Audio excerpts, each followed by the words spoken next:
These are the stories we share around the dinner table, tell in front of the campfire, and listen to on our porch. This is a place where tales are told and stories are heard. Grab your tea, your cocoa, your wild turkey whiskey, your wine. Welcome to Season 2 of the Storytellers Porch, where we will be hearing tales of the farm with your host and storyteller, Jill Davis. Welcome to the porch. I am Jill Davis, your host, and for this season, for our second season of the Storytellers Porch, I'm also going to be your storyteller. I have along with me today Emily Chase Smith, who is my friend, lawyer, entrepreneur, all sorts of cool things, and also the person who keeps me most on track. Emily, thanks for being here with me today and for this whole season. Yay, I'm excited. It's going to be so much fun. I loved last season. It was so much fun. We got to hear so many different stories, and there are so many stories I recorded that will be on a future season. But as we did that, I realized I have something that is really what I want to share. It's the whole real foundation of the Storyteller's Porch. And I asked you to come along with me to keep me on track, because you and I both know I can go down a rabbit trail or 2 or 10. Or I might follow you down those rabbit trails. I mean, there are no promises here. Oh, that's why I love having you here so much. So, Emily, before we dig into the beginnings of our stories, we always bring a drink to the porch. Now, you are one of the most consistent drinkers I know. That makes me sound terrible. I know, that's why I said it. Tell me what you're bringing to the porch today. Oh, you can probably guess, but it is ice cold ice water full of ice. Yes, I did know that. And I love that. What I brought today is a little bubbly, because I love that bubbly. And it always makes me feel like summer. I don't drink it in the winter. I drink it in the summer. And whenever I think about the story we're going to explore this season, I think of summertime. So I want to just start our stories off today with something interesting about me. I've been hosting this show for a while, and I can tell people all day long about me. Here's some of my identifiers. I am a mom of 4, a single mom of 4 for 15 years. All my children are grown. I'm the grandma of 2. I often tell people I've told a TEDx talk. I've written a book. I've been a motivational speaker. I started a humanitarian organization with my sister in Ethiopia. I was an officer's wife, a military officer's wife for over 25 years. So many things about me. When I say them, people are always interested, but nothing, and I mean nothing, makes people get more interested than I say this. I have a farm in Kansas. And you would think any of those other things would be more interesting. But when I tell people I have a farm in Kansas, which I actually do, people don't know what to do with me. And Emily, we have been friends for like 8-10 years, maybe 12, a long time. It's been a long time that we've been friends. And we have that kind of friendship. I always think of Gayle King and Oprah Winfrey, but they talk every day. And we may not talk every day, but it's pretty darn close. And our kids know who we're talking to by the way our voices sound. And my baby child, who is 22, and my daughter, she says her memories of growing up in high school are waking up in her room we have a finished basement with a walkout, and that's where her bedroom was. And her memories are always waking up to mom talking on the phone to Emily. My kids will walk by and go, "Hi, Jill." We've been doing this for a long time. And it's been almost 3 years ago now, Em, I inherited a farm. We're going to talk about the genealogy of the farm on the second episode of this season. But for today, we're going to talk about my experience with the farm. And it actually feels like a person in my life sometimes, the farm. We have this thing. I have this thing. But the reason, going backwards and forwards, I wanted you here on this podcast was I would tell you things about the farm, and you would say, in my opinion, the most ridiculous things. And I'd be like, "You've never been out on a farm in Kansas, have you?" Nope. I'm not. And also, because I am my generation, I love social media, and I would post pictures on Facebook and ask people what they thought I should do at the barn. And some of the recommendations, just like, oh my gosh, you got to be kidding me. At least I said mine in private. I know. And I tried to be really polite about it. It's like, oh my gosh, these people have no idea what it's like to own a farm in Kansas. And then I realized I didn't know either what it was like to own a farm in Kansas. So I want to tell a little bit about inheriting the farm, what's happened to it since we started, where we're going, some of those ridiculous comments that were said. And that's what we're going to do on this first episode of season 2 of the Storytellers Porch. So I'm going to start with how I got the farm and how shocking it was that I got the farm. So my daddy passed away November 1st, 2018. And because we do know names are important, I do want to say his name. He had many names. His name was James George Davis. Now, he was also known as Junior Davis to all the farm folk in Kansas. He was known as boss to all the employees of his company. He was known as dad to my siblings, but to me, he was always my daddy. I was the youngest of several siblings, and he was my daddy, and he was a hard worker. And he owned a farm in Kansas.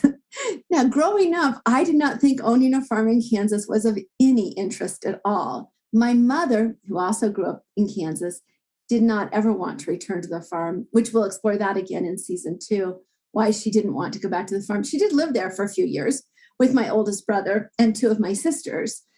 I was born right here in Colorado Springs, in the city where I belong. So inheriting a farm in Kansas was crazy. And it was even more crazy because for some reason, and I'll never know the reason why, because my father's long gone and I don't think he really told anybody. My dad never told me I was inheriting the farm. He alluded to it when I was younger. I knew I was supposed to get it, but then we never talked about it. And because he's of that era, he was born in 1927, girls didn't always have... explaining farm work to girls did not make sense to him. And he has had a farmer out there who was farming the land. He had a tenant out in the farmhouse. And I guess it never occurred to him that I was actually going to have to do something with that farm someday. So my dad passed November 1st, 2018. We did not know for certain for at least a couple weeks until the personal representative told us who got what land, because my dad did have a lot of land in Kansas. I happened to inherit the half section, which is 320 acres, just to be clear, which is very big. The 320 acres, of which 120 or so is the original homestead that my great-grandfather put together in 1888. What's been so fun is at that point, there were tenants in the farm, who had been there for maybe at the time, probably 12 years. My dad had not lived out on the farm since 1956, and this was in 2018. Gives you, I don't know, I'm not that good at math. Can't tell you how many years that was. Long time to me. Well over 50 years, because I was born in 62 and I'm 60 or almost 60. No, I'm 58. I'm not going to own 60 yet. I'm not there. But he had not lived there since 1956 when my parents left that farm. And so although I knew my dad owned this farm in Kansas, we were city kids. We were raised in Colorado Springs. We didn't go places. We didn't do things out at the farm. My dad went every year in July for harvest, and we heard about it. He went and helped with the harvest. And I know when I was really little, he went hunting, but I don't think he even told us that he was hunting because he knew how we were all such city girls and would be upset by him. And so I didn't know a lot about the farm. And I certainly don't know anything. I still don't know anything about farming. Like, that is so over my head. I will never learn. Well, I shouldn't say that. I may someday learn about how to actually farm, but it's unlikely. But then the unexpected happened. This was so November 1st, 2018, just to keep us kind of on a timeline, my father passed away. And for anyone who's lost their parents, no matter how old or how young you are, you're never prepared for it. My mother had passed about 3 years earlier in January of 2015, and Daddy passed. And even though I was in my 50s, I felt just bereft. I felt like an orphan. I had nobody to call if there was a problem with the car, nobody to talk to about inheriting a farm, like the one person. But the good news was my dad had tenants in the farmhouse. We had the farmer farming the lands. I didn't have to do anything with it. And it was set up so I had 5 years to figure it all out. So it would not have been, what is that, 2018, 19, 20, 21, 23, till 2023 before I was supposed to figure it out. But things changed. So in the summer of 2019, I got a call from the gentleman who farms my land. And he said, you know that old barn out on the farm? It's falling down. And it's going to become a hazard in the fields here pretty soon. And he said, we can get it repaired or we can take it down. What would you like to do? And that's episode 3, I do believe, that I'll tell you all about what we did with the barn. But what happened was I went out to the farm to look at that barn. And as I walked around that land and I stood in that barn that was so large, I could remember my dad's stories of milking the cows in the morning and how when he was a little boy, he would ride his horse to school. It was a Greenbroke horse, which means that it's not fully broken in. He would ride them to school and that was fine. But then when he had to ride them home from the country store, the horses would take, as he put it, take their head, which means they're in charge and you're not. And they're barn sour. You got it. They're headed for the barn. And this little 7-year-old boy couldn't stay on. And he says, I could imagine him being knocked off that horse over and over and over again. And then there was this row of cottonwoods that was falling down. But my dad had told me this story about when he was a little boy, and this is in the 30s. So during the Depression era, he would lay out underneath these cottonwood trees and hunt rabbits. Now, if you are an animal rights activist, I totally understand. Makes sense. That's not something we would probably do today, is just lay there and shoot off rabbits. But that's how he survived. His mom would stew the rabbit meat and he would sell the rabbit furs. And that's how my dad, when he was a little boy, his first entrepreneurial venture was selling rabbit furs and skunk furs. Ooh, now that's got to be a different thing to get a skunk fur. Yes. So as I walked along those trees, which were now falling down because, as I was told, they're 100-year trees and they've been here 125 years. That's why they're dying. But as I walked along them, all of a sudden I felt a connection to that land and to that farm. And I cared about it. And then it was no longer like, oh, thank God I have 5 more years or 3 more years. It was, I need to take care of this. This is important. So we made a decision on what to do with the barn. And I'm not trying to tease you, everybody, into cliffhanger. A little bit of a cliffhanger, but I just want to keep myself on track a bit too. And that's a whole big story in itself, what we did with that huge barn. But I knew I wanted to do something. So when we were out there looking at the barn, making the decisions what to do, I went in and talked to our tenants. And I said, there's plenty of time. You've got lots of time. You have 2.5, 3 years until it's time to move on. And, I'm here to support you. What do you need? How can I help you? And they were elderly. So personally, I thought, how can you live way out here in the country and survive? And that's what happened over the next 6 months. Their health started to decline. They kept having to have an ambulance come out and get them for heart issues. What I haven't mentioned is how far out in the world the farm is. And you have seen it, Emily. Or you've seen the Google Earth Maps. Right. So you know that there is nothing around it. The county that this farm is in has about 2,200 people in the entire county. There is a little town about 30 minutes one direction that has about 450 people. a little town in another direction that has about 1,200 people, and the big town of Goodland, which is also 30 minutes in another direction, has about 3,000 people. The closest real city is Colorado Springs or Denver, which is 3 hours away. But even to get an ambulance out to the farm was a challenge. And some days, as I have learned, the roads are not passable because of rain or snow. And so as that winter happened, and it became 2020, which we all know the spring of 2020 was quite an adventure. As that started to happen, actually, those dates are wrong. I just realized as I'm thinking about this, because 2020, again, will have a life of its own forever, right? Mm-hmm. And so just like the farm did, 2020 did. So it actually is the summer of 2020, not the summer of 2019, that the farmer said we needed to come out and check it out. We came out in the fall of 2020 to take care of the barn. I spoke with the tenants of the farm, and it was that winter, so winter of 20 to 21, that was really hard on them. Now, for whatever reason, I don't understand. We didn't have a normal tenant agreement where they paid me a certain amount of money and I provided a resource for them. They lived in the house for free, and there were no contractual agreements that they needed to let me know when they were leaving.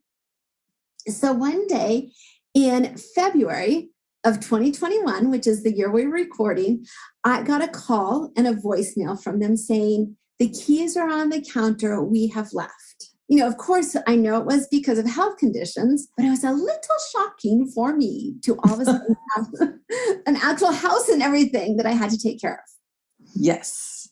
It was a little shocking. So that is where I ended up going back out to the farm with my friend. We went back out to the farm and we looked around, and honestly, all I could think of was, Daddy, I don't know what you want me to do. What did you want me to do with this farm? And a lot of crying, a lot of calling you and sobbing. How am I going to handle this? What am I going to do? You know, one of the things to know about me, which I mentioned as we started, is I'm a single mom, 4 kids. Now, all my kids are pretty grown, but Emily, do you know something about grown kids? Don't tell me. I don't want to hear. So sorry. They still need you. They still want you to hang out with them, which I love. Yeah. But then they multiply and have kids and stuff. And all that stuff. And, you know, and I didn't know what to do. I just didn't know what to do. But I am resourceful. And then your friend Emily's making a bunch of dumb comments. And I'm posting things on Facebook, and they're like, make it into a wedding venue. I'm like, oh my gosh. You do not understand. This cannot be a wedding venue. Or somebody else, they're looking at this barn and they're like, oh my gosh, you should remodel it and turn it into a living space. You could live there. That's my dream. Would you let me do it after you remodel it? Like, you don't understand that this barn, and you know, I'll say this politely in polite company words. Let me think about it, how to say it. The barn was built in like 1890, we think. We're not exact on the date. And ever since 1890 until 2017, there are either cows or goats in that barn. And you know it's all over the floor of that barn. So yeah, it's exactly where you want to build a home. Nelly in there. So people were saying things like that. And all I could think of was, what am I going to do with all of this stuff out here on the farm and in the house and all of this? And one of the things that, as you and I were talking, I said, there's so much trash just left out here on the farm. Like, there's like bags of trash, which were designed to be incinerated. You know, they were set aside to be incinerated, which means to burn them. There were, you know, pieces of lawnmowers and tractors and swing sets. And like, I get a headache just thinking about all this stuff that was just everywhere. And do you remember what you asked me, Emily? Yes. Now it's getting public, Jill. It was private before. Now it's getting public. It no longer asked if you could call the trash people and have them deliver you a dumpster. Yes, that's what you asked. Well, I thought that's not going to work, but I did call the junkyard and said, what can I do with all this stuff? And they said, well, don't you have a pit? And I'm like, a what? A what? A pit? No, I don't. I'm thinking what? And of course, my mind goes to Money Pit because that's what this place is. Yes, I do. Thank you very much. And that movie, I don't know if you remember that movie called The Money Pit from like probably the 90s or something. Yeah. And that's every place I looked, all I could think of was, okay, this is going to cost me money. This is going to cost me money. And then it turns out that we just dug our own garbage pit on my property. And so since most of the stuff is, it's going to eventually go down into the land, we can just dig and put it in there and cover it up. But I didn't know that at the time. So I was feeling a little overwhelmed. And this is where I want to bring our story to a close, Emily, and let you ask me questions. But what happened that again makes me know that this story has to be told, because there are so many stories exactly like this out there that need to be told that aren't being told, right? It's not that my story is special. It's just that this is every person's story in a sense, and not everybody has an opportunity to tell their story. But what happened was I called the guy at the junkyard and he said, oh, call this guy. He'll help you recycle stuff. So I called him and he said, oh, call this guy. He'll loan you a skid loader. And then I called this guy and then this person and then this person. And before the weekend was over, I had everything lined up with people who were willing to help me. And in addition to that, there's a gentleman that I'm really hoping we can get on the podcast, but he's a little podcast shy. But he's probably, I don't know, maybe 5 or 6 years older than I am. And as we were talking the first day I was out there when I met him, we were comparing, I was telling him, I felt so important. My granddad homesteaded in 1888, and he very gently said, yes, but the Smiths, I won't give his last name, we actually were here in 1883 and we never left. And got it. So here's the ranking. You never left. You are like 5th generation or 6th generation farmer who's never left the land. And he was there to help me. It was very, did I mention one of the things about the stories I tell is I used to be a sales director for Mary Kay Cosmetics, and I earned 7 of those particular cars. Mm-hmm. He didn't care about that. But that's if you'd have driven that thing up, he would have probably skedaddled. Yeah, and I don't mean to present myself that way, but I'm sure I do a little bit still. My nails are done. I can't ever let go of that. And he just comes up and he talks to me and he cares about my farm and he cares that it's lived in and it's taken care of. And what I watched happen that weekend that I was out there and I called you in tears and it was just so messy was I watched community happen. And that I think is so important. And I watched community happen. I went home to my own home in the city. Pulled out the books my dad had given me about Cheyenne County and Bird City and St. Francis and Goodland. And I looked at them from a different light. And I found that gentleman's story, got there before my grandparents did. And I read the story of his family. But more importantly, I read the story of my family. And it had a different impact. I'd never read it from start to finish before, but I did this time. Because having a farm in Kansas may be the most interesting story I've ever lived. Emily, thank you so much for being here on this adventure with me and on this adventure of life that we've chosen to do. It's going to be a fun several episodes. I'm excited for it. And I'm excited to share with you. We do have a Facebook page up. We have our website. We have an Instagram where you can see some of the different pictures of the barn, the farm, me trying to be something, I don't know, not a farmer, but Jill. Not a farmer Jill, but farmer adjacent Jill. Yeah, maybe that's it. But where we're going to be painting the inside of the house, all the different things it's taken to get us to where the farm is now. You can see those pictures there. You can see pictures of Emily and I together too, so you know what the two of us look like as we go through these episodes. If you have questions, or if you lived a farm story, or your parents did, or currently living on a farm, please let me know. We have our last episode of this season will be of all the stories of different people who have lived on a farm. I'm really excited for it. Here at the Storytellers Porch, we believe we are the stories we share. I know I am this story. So please keep living your story and meet us next time here on the porch, and be sure to bring your favorite drink.